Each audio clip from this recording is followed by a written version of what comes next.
Dave. Ian. How are you? I'm hanging in there, man. Hanging in there. Apex adjacent, thus and so, car podcast, etc. So we normally, it's bad enough that we're two middle-aged white dudes with a podcast. That's already bad enough, right? We don't try to add to that by complaining about our wives on here. Well, right? No, we do not. We do not. Okay, you're agreeing with me. Right. Okay. I do like your parody check. Yeah. Right. Okay. Right. I think we're both in agreement that is not. It's it's been done. It's been done. Yeah, I think that there are certain kinds of automotive. Like this happens a lot in the automotive thing where it kind of like points out the lack of knowledge someone has, as like kind of a like, can you look at that? Okay, like that's not. I agree. That's not what we're about. Yeah, I agree. That's no fun, and I'm about to do it right now because I knew that there was a butt coming, Ian. Yeah, I like that we're both rubbing our faces. Yeah. Oh yeah. Patty just put on CeraVe. So I was on a work trip this week, and we had been gone for like 3 weeks, nearly 3 weeks, and we got home like super late, and I left super early the next morning. Yeah, and my wife went to go drive the car, and the coolant light came on. So we've got a small coolant leak someplace. It's not totally empty. There's no puddle or anything like that. Okay. It was like it went around a corner and it like just sloshed or whatever. It's like right on the sure. Okay. So I was like, okay, I'm gonna make an appointment to go get it looked at for the coolant leak to figure out where we're losing coolant. In the meantime, I didn't want to go through the whole like here's the special coolant you want to get and blah blah blah. So I was like, just get some distilled water. And just put enough in to get us above the minimum. Like, we don't need to overthink this, right? Let's just get it. And I was like very clear, like distilled water, go get it. Okay. She goes and gets the distilled water. And I'm in a meeting on my work trip. And I know that she has somewhere on a kid appointment to be in about 10 minutes.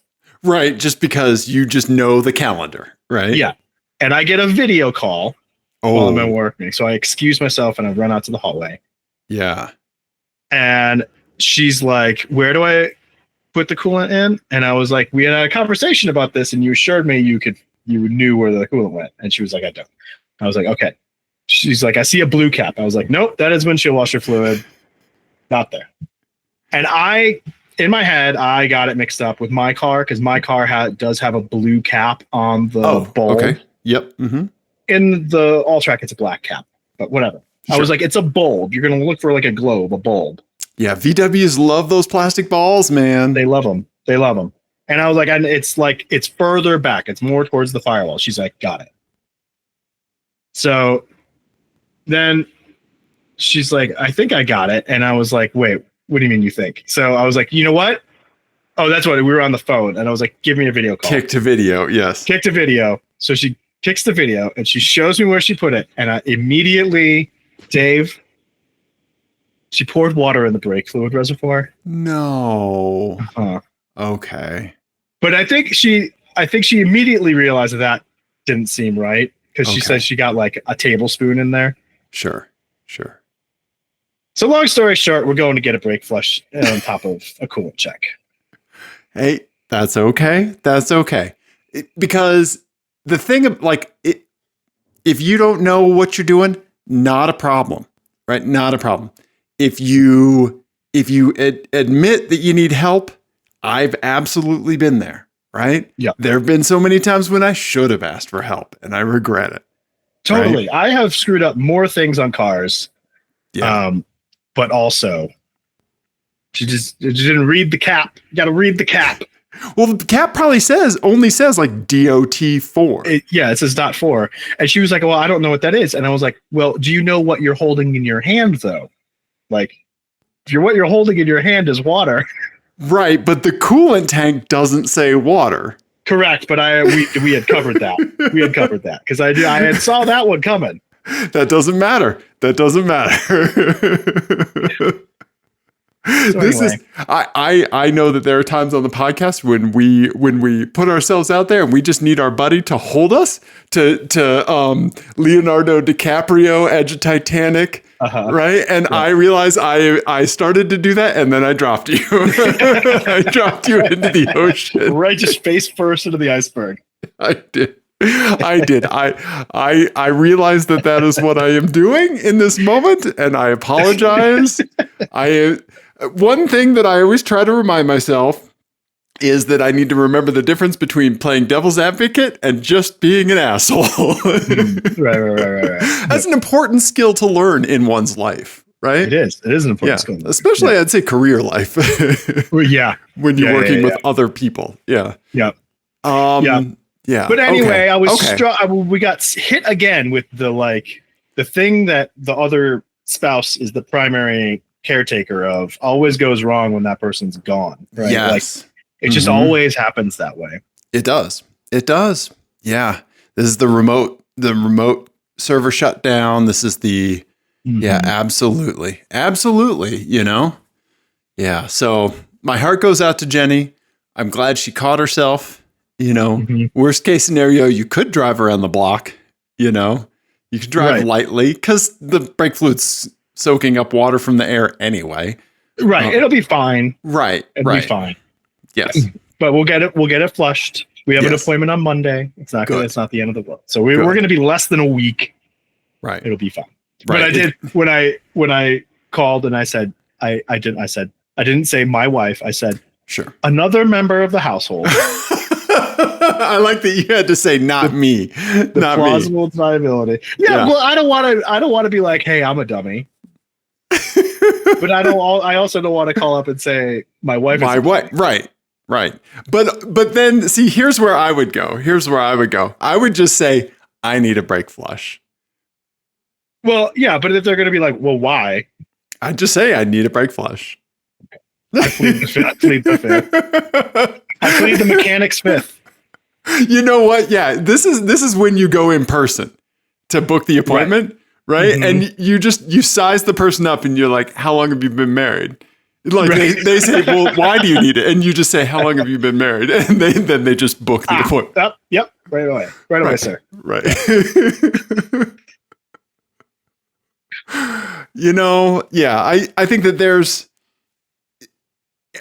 it's always interesting the way that other people talk about their spouses, right? Whether it's in front of them or not. Like, I don't know. My wife and I have a fascination with like how people do that. It's always so interesting to hear their significant other, their family members, their spouses, etc. It's interesting. Yeah. Right. I mean, Jenny and I just routinely roast each other. So as soon as it happened, I knew two things immediately. One, that I was pretty irritated and I just needed to take a second. Sure. And two, followed right after that, I was like, this is going to be enjoyment for me for decades. I will advocate. This is another hill that I will die on when it comes to automotive stuff. Okay. You and I are in alignment on one. Those fucking electrical connectors need to be standardized. Yeah. Okay. Whether they're 2 pins, 500 pins, they need to have the same, like, okay, here's the one for 20 pins and up. Here's the one for right. Okay. I agree. Yes, you and I there. License plate frames is a thing of mine. Right. Yeah. I don't like people that raw dog that metal on there. Not having it. Okay. Treat your car with some respect.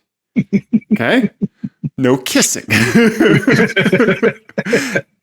And I think it would be amazing if we could just standardize the color of the caps and the dipsticks under the hood. Yes, I agree with that. Right? Absolutely. Yes. We don't have to have the same size reservoirs or placement or anything like that. No. But yeah, the color and coding, symbol. Yes, would be great. Right? Yeah. So my buddy Eric, that I believe that you've met before, I can't remember. Maybe you have, maybe you haven't. He's the one that sold me Dusty Rusty back in the day, right? Oh, okay, he was the start of all of this, whether he realized it or not, right? Like him and Dimitri, right? So Eric called me years ago because he had bought a Honda Pilot because that's the next logical choice from a broken down Saab 900. You just overcorrect in reliability. Right. Mm-hmm. And you're just like, I want to be able to ski every fucking weekend. I don't care. Right. So you buy a Honda Pilot. I'm going to be carrying 0 clutch cables with me. There you go. Right? Yes. And his car was running real rough and he was having a problem with the oil level. Right? Mm. Or maybe it was, I think it was I can't remember. But basically, because the color of the dipsticks on his Pilot were reversed from the Saab, like the dipstick wasn't yellow for oil. Right. He kept checking like the trans fluid level instead of the oil level when, he should have been adding fluid, oil to the other one. Right? Yeah. And so like he overfilled his car with oil, like he drained it and like, I don't know, like 15 quarts or whatever came out, like so much. That's real bad. Yeah. Yeah. But then like, like we figured it out. Like it was just that other set of eyes. And I was like, oh no. And like, I realized in the moment, I was like, why the fuck is that a different color than every other car that I've seen up until now? Right. Like that is some bullshit, Yeah. Not a fan. Not a fan of that. Yeah, no, I agree. Colors. I think that's a great idea. That and the universal spiciness scale for restaurants. I think those two things, we can agree on those two things. Yeah. Standardization. I'm here for that. Yeah. Mm-hmm. Oh man. Okay. Ian, I got to tell you, your cup is a great segue for what I want to talk about tonight. Yeah. So for the audio listeners, Ian has this nice Tupperware cup that starts like red at the bottom, orange, yellow. Like one of those squishy ones. Yeah. Oh, really? It was like a trade show piece of swag. I love that. Yeah. That's nice. Okay. But so it looks like the classic Toyota colorway. It does. Right? The orange or the red, orange, and yellow. Mm-hmm. Right? And I got to tell you, Ian, you just had a surprised look and you looked away. I just remembered. I want to see where this is going because I took a picture last week that I had forgotten about, and you just reminded me. Okay. Of a My Eyes that I had, but I continue on while I'll just locate it on the side over here. Okay. While you're talking.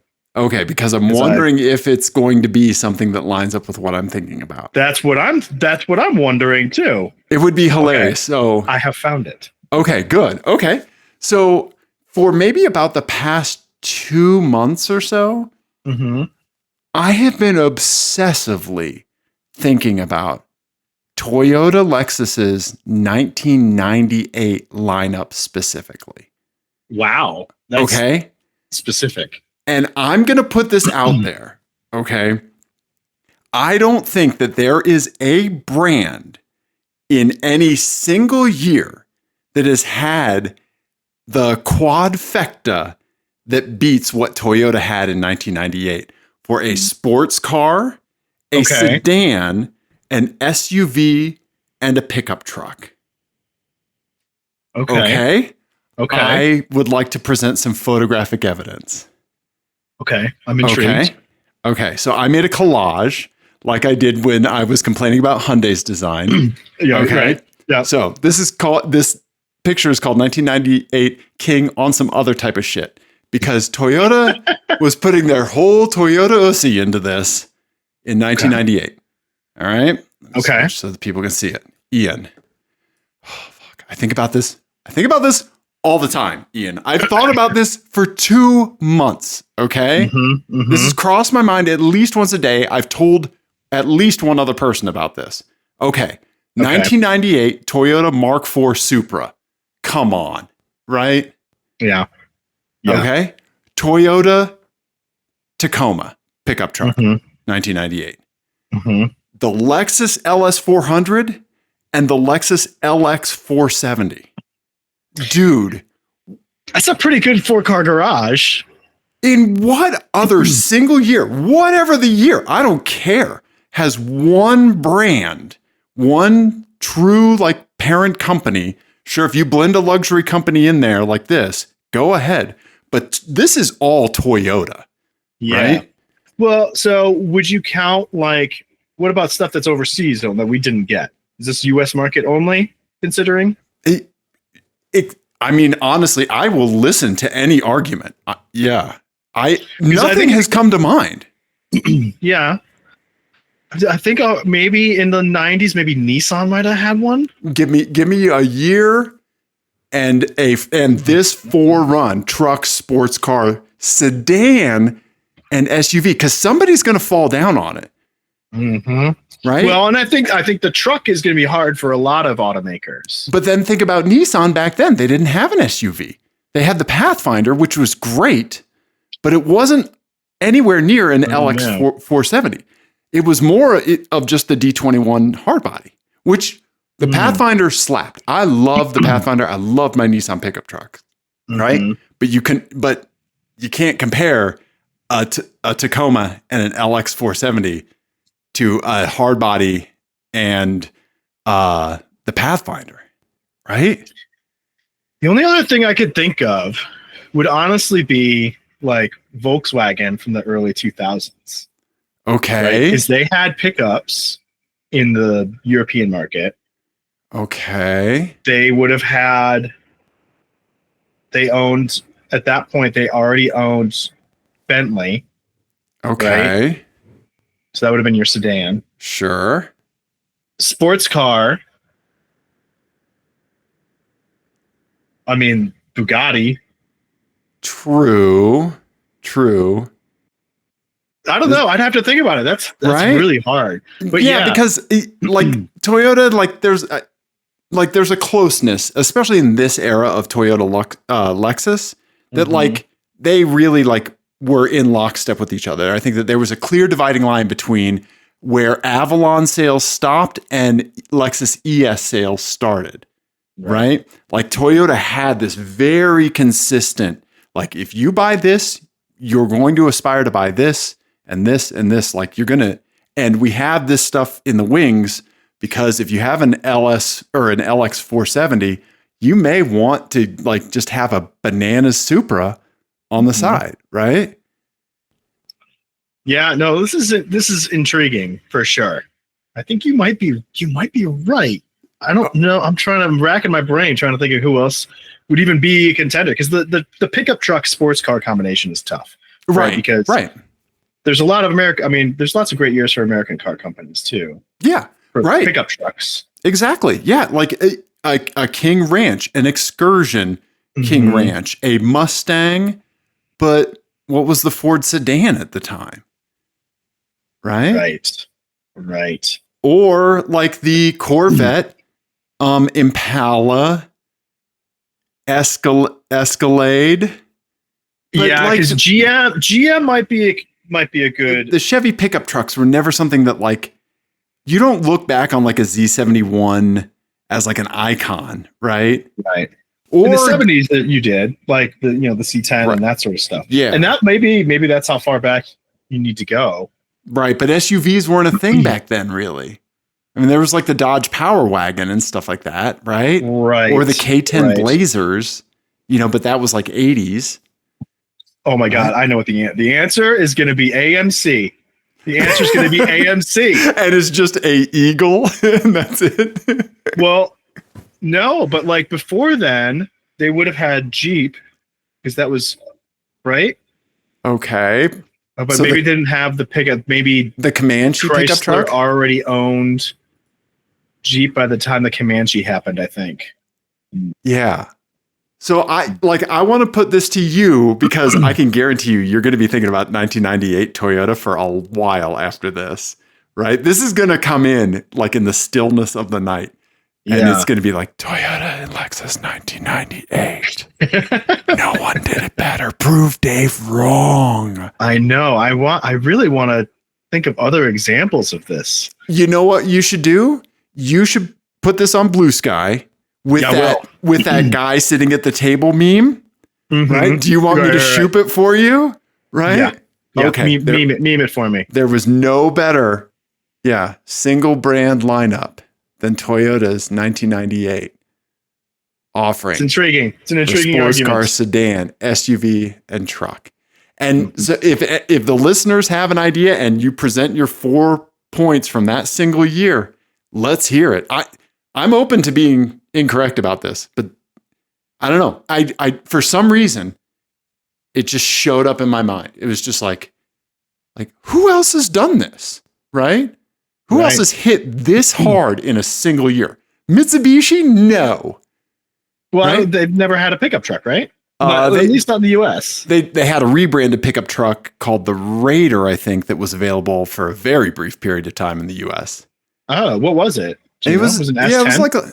Or no, I think it would so. have been a Dakota, probably, right? Yeah. DSM? Yeah. U.S. pickup truck. Oh, maybe that's the cheat code, is to just do DSM as one. Yeah, right. One big thing. Yeah, what was it? Here it is. It's the. That looks like a Nissan. Yeah, kind of, but I think this was a rebodied Dakota. I can't remember. Okay. Yeah, what was that? Yeah. Anyway, but yeah, like this is something that like if we did like a live show, like I would want, or we like live stream people like answering us with this question. Yeah. I would love to see it. Yeah. Okay. So yeah. Interesting. Right? That's a good one. I'm going to be thinking about that. Right? Yeah, there's a lot of stuff that can occupy our mind these days, right? And my insomnia is consistently been an issue. And I'm going more and more to old episodes of Mystery Science Theater because they're putting all of them on YouTube, and they're doing like these 8-hour episode compilations like for sleep, like it's MST3K for sleep, right. The most quotable episodes, like they're doing these like compilations, cool. Right? And so like this is a thing that I've just been like, I've been happy that my mind has been landing on this, you know? Nice. Right? Yeah. Well, I have a little bit more Toyota content if you want. Let's see. Does it kind of dovetail into this? It does. I just put them in the current show folder. Okay. I did not. Oh no, where did they go? I see them. They're pixel underscores. Yeah. Yep. Yeah. There should be 3 of them. Yep. Okay. You will enjoy this. So zoom in on where the license plate is there. Okay. Hilux Surf. Did not know this was a thing. Me neither. It was just parked on the streets of Saugatuck, Michigan last week. Whoa. I wonder if this is a Canadian model that came down. It was right-hand drive. Oh, wow. And it has some sick-ass graphics on the side. Oh, shit. And look at those wheels, too.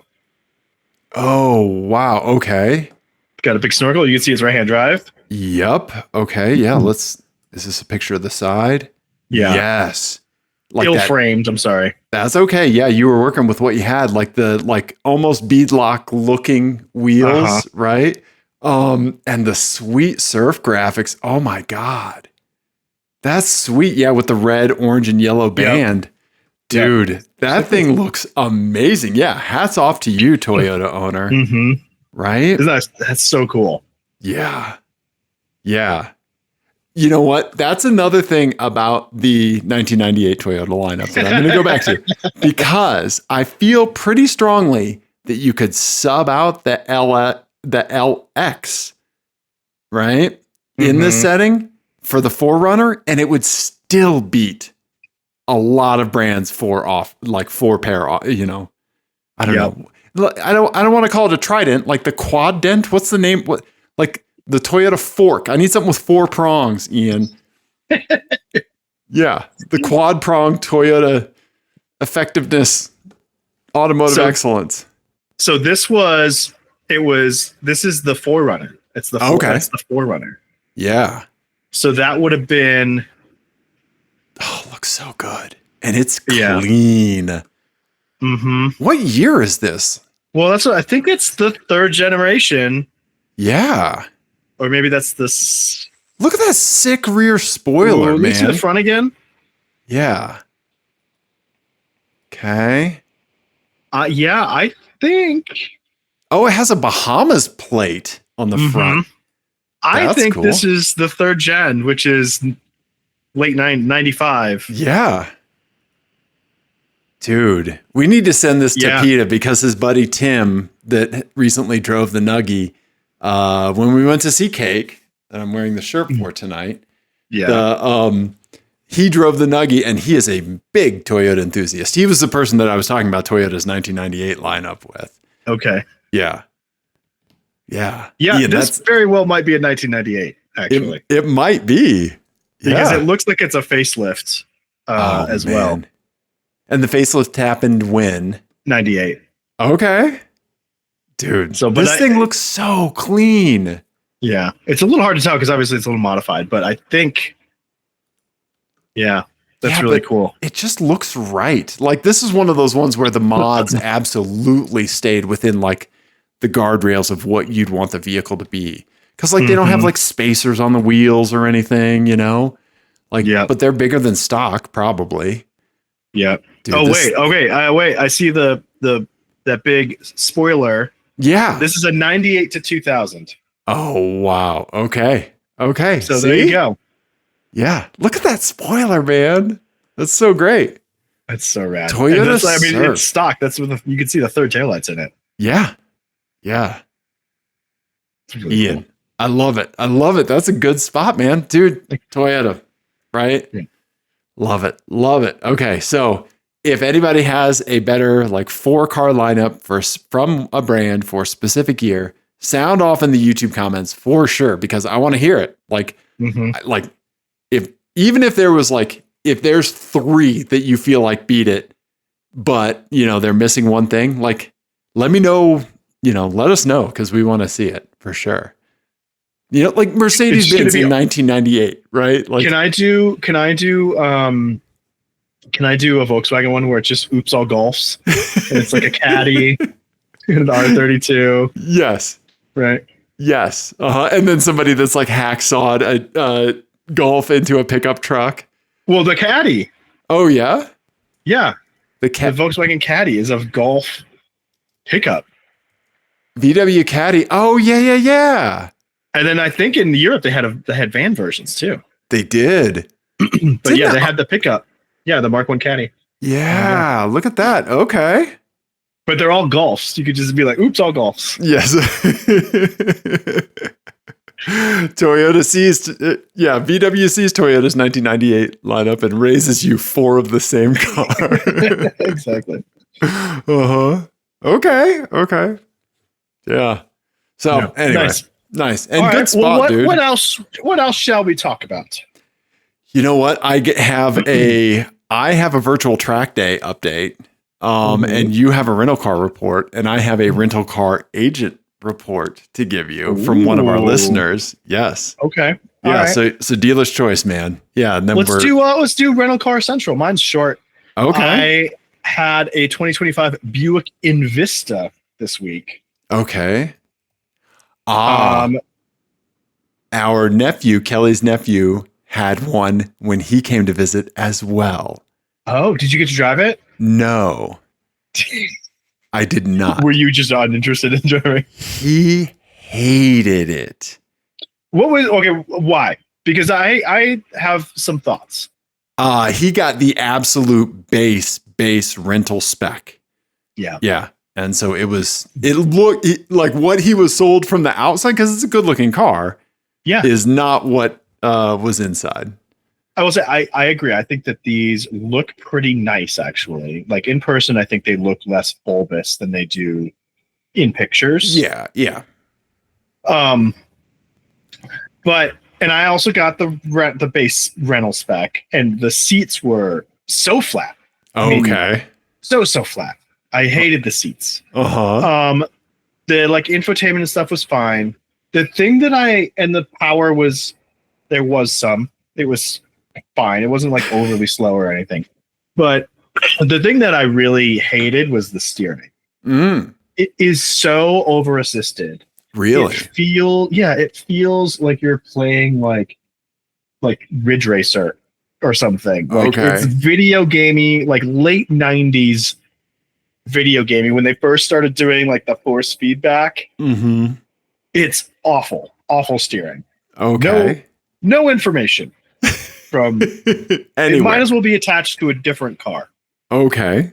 Okay. But other than that, it was just fine. Okay. Which oftentimes you want out of a rental car. Yes, that was what I needed for this trip. But yeah, I'm intrigued with what Buick is doing right now, because they've been sort of wayward for a long time, and I'm curious to see if this sort of direction works for them, because it feels like they're trying once again to attract younger buyers, because I'm sure that all of their previous buyers are now dead. Right. Yes. So it'll be interesting to see if they are able to pull that off. Can you think of another brand, like specifically like the Buick Supercharged Regal, that has had a better grandparent to grandson car inheritance hilarity? Right? Like, sure, like passing down a Corvette, sure, whatever. But like if your grandpa had a supercharged Regal, there's a good chance you're going to get that as a hand-me-down. Right? Yeah. Yeah. Well, and I think it's probably I'm trying to figure out how to phrase this. The most performance to most disappointment that you would be getting it. Yes. You know what I mean? Like, Yes. I can't think of another car where you would get it from a grandparent or a parent or something, and it's actually pretty fast. Right. Yeah. But you'd be like, oh I can't drop dead in this thing, you know? Right. Right. Yeah.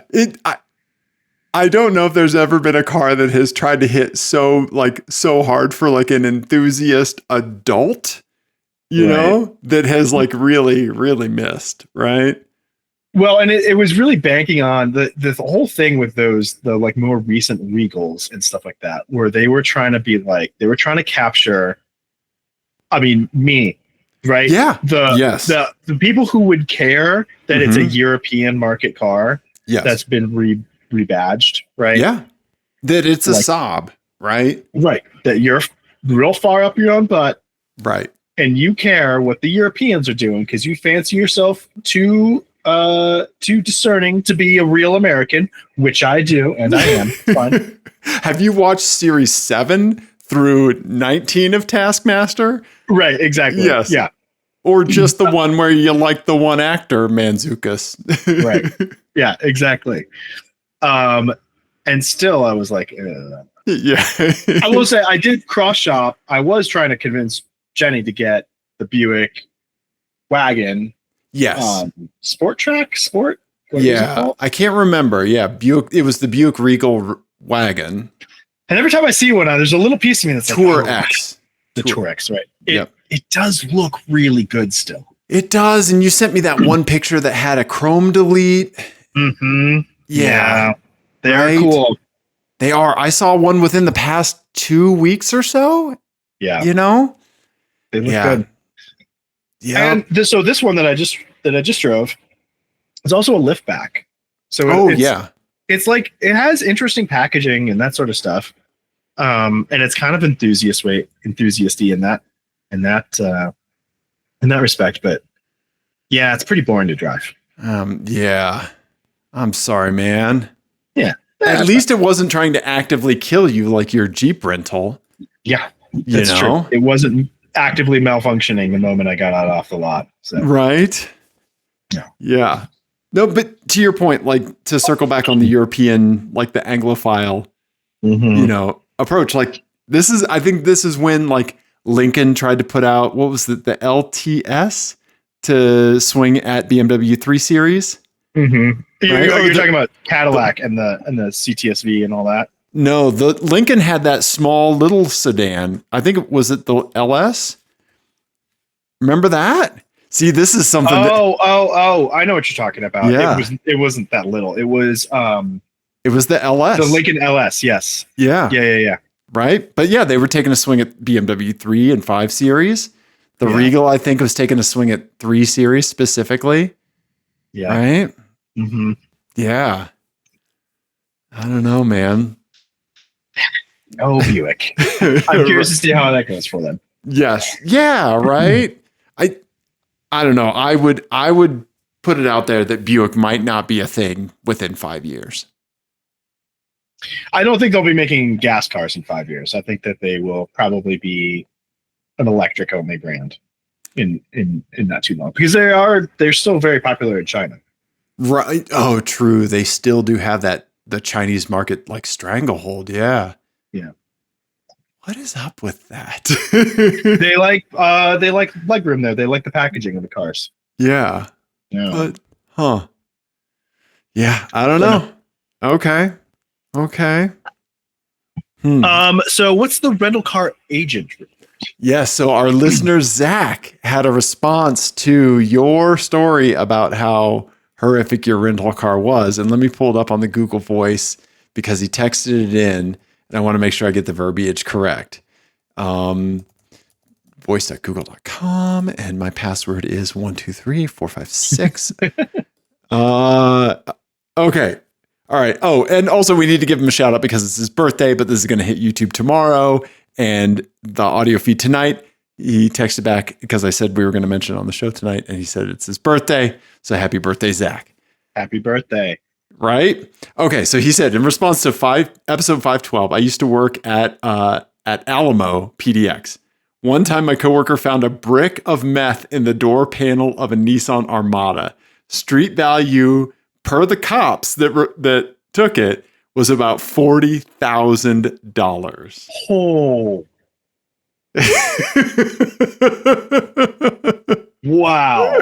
So if, like Zach, you have an insane story about finding something in a car you bought, a rental car, etc., a customer car, if you're, a mechanic, etc., right? Yeah, let's hear about it. And the boys on Flag Time talk about this every now and then, because I think a little while ago, Sterling found a giant pink dildo in one car, in a customer car. Uh-huh. Oh my God. Yeah. Yeah. And if you look on like Just Rolled Into the Shop and stuff like that on Reddit, like people leave like loaded fucking handguns in their cars and shit like that. Like, yeah. Shit's crazy out there.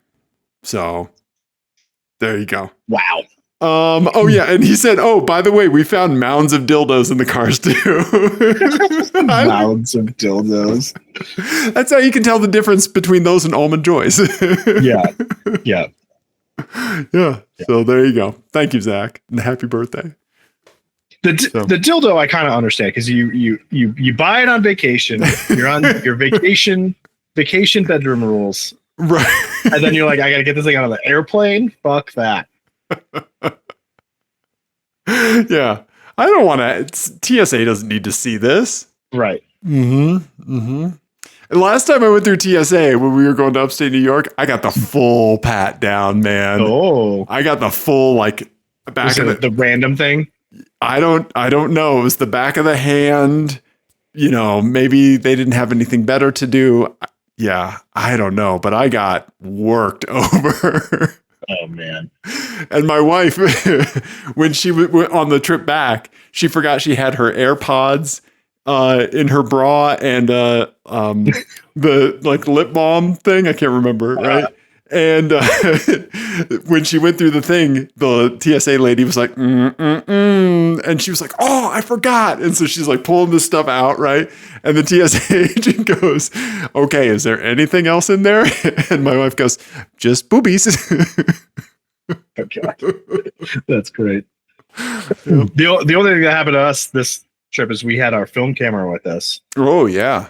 And we forgot that we had a roll of undeveloped film in a bag that we were going to check. And we had, of course, it was 4 people and it was nearly 3 weeks. So we had like, it's just huge bags. And so I had to go like sifting through everything to find the film. I got it. And then we got to the airport. And so the new scanners, even for the carry-on luggage, the new CT scanners will wipe film. Oh, really? Okay. So you can't even do the carry-on thing anymore. You have to ask them for a hand check. Oh, wow. So I asked for a hand check, and they apparently it tested one of the rolls of film tested positive for gunpowder, and it was one of the ones that we had shot but like it was undeveloped. And I was like, I swear to God, if you unroll the pictures of my sister-in-law's wedding, right. I am going to go insane. And they called and I was like, can we check it again, please? Like, I don't want to lose all these pictures. So they called a supervisor over, and the supervisor took one look at it and was like, it's film. And then I was like, great, cool. Thank you. Glad we spent 20 minutes on this. Yes. Yes. I know that there are certain types of hand lotion that can trigger that like explosive because of like the glycerin content in certain hand lotions. So like if you're somebody who cares about whether or not you're ashy, there's a good chance you could be setting off like the explosives detection falsely. Yeah. So your very, very dry guy has been flagged a few times for that until I read about it. And it's like, it is like hand lotion glycerin stuff. Yeah. Interesting. Mm-hmm. Well, and also you like to make your own fireworks immediately before getting into the airport. I do. I try to bring small motors, like small engines. Like I try to get my go-kart through. Right. All kinds of stuff like that. Yeah, I like to bathe in gasoline before I go. Right? Yes. So, okay. So there you go. I'm sorry that you were subjected to the steering of a Buick Envista. Yeah, me too. Yeah. These brands, man, I mean, we've seen Chrysler drop to almost nothing. Mm-hmm. We've seen so many things, Pontiac and Saab and all these other folks go away. It's just weird that like Lincoln is out there still selling SUVs. Like, I think that's the thing that is going to keep them afloat. But for somebody like Buick who's never really had like that, like, like really surefire, like moneymaker in America. Yeah. I don't know. But they were very popular for a very long time. Well, yeah. I mean, they were awesome back in the day, but But it's been a minute. It's been a minute. When your car is the car that they cast for Ron Swanson in Parks and Rec, right? You need to think about what that really means. That's a good point. Right? You have a virtual track day update. Yeah. So when our nephew was here, we threw down on High Plains Raceway in Assetto Corsa. So got the EKO Sim mod. EKO Sim Racing. EKO Sim Racing. We'll put the link in the YouTube description. This person's done a High Plains Raceway. They've done a few different tracks that you can't just normally get on Assetto Corsa. Mm-hmm. And they sell them online by way of having a Patreon account. That's awesome. And I think you sign up for the Patreon, and month to month you pick what you want, and he sends you the files and a very detailed email about like the mods. It's only a few mods. This isn't going to get Assetto Corsa crashy like some of them will. But like, Pueblo Motorsports Park. Oh, that's cool. Which I've heard is a fantastic track. Yeah. La Junta in Colorado. High Plains Raceway, of course. Let's see. We got Hallett in Oklahoma. Yeah. Nice. So, yeah. That's great.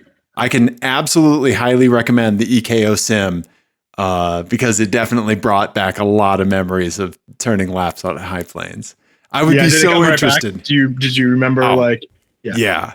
I think you and I were talking about like how that turn before the downhill S's, whatever that is. I can't remember the number. Yeah. Was the only one that seemed like a little bit more sharp in the sim, but I think that's just because I haven't been on it for a while. Yeah. Yeah. But one thing I like is he puts actual track footage next to like the sim footage on his website. Yeah. And they use LiDAR data to map the track surface. So this is awesome stuff. EKO Sim. That's really cool. Have you, so what did you drive? What did you drive around there? Yeah, we drove a BMW, like the E30 competition or whatever, maybe the Evo 2. Okay. And Mike, also the same one that I drove his Volkswagen GTI, his Mark 8.